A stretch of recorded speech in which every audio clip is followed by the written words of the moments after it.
Hello everyone! Welcome to Medicine Blog. For today's video, pag-uusapan natin itong Tempra Boost C na may generic name na paracetamol na may 500 mg plus ascorbic acid na may 40 mg. Ito po ay granules for solution, analgesic and antipyretic dahil meron itong content na paracetamol for fever and pain, and vitamin dahil dito sa ascorbic acid.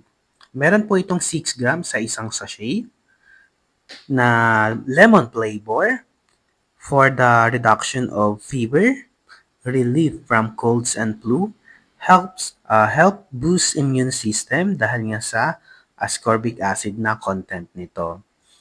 At lalong-lalong masasarapan ang magti-take nito dahil meron itong lemon flavor.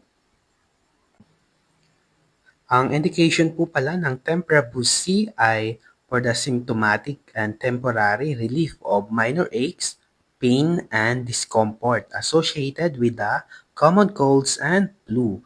Maganda ito dahil meron na itong paracetamol and ascorbic acid na nagbo-boost ng ating immune system, and may lemon flavor na rin po.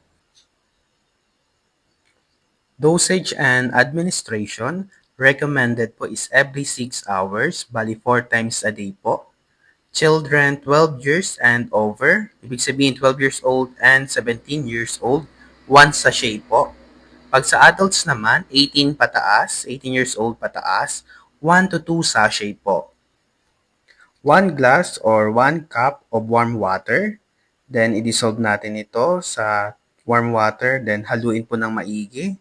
Pag nahalo ng maigi, saka lang natin to inumin.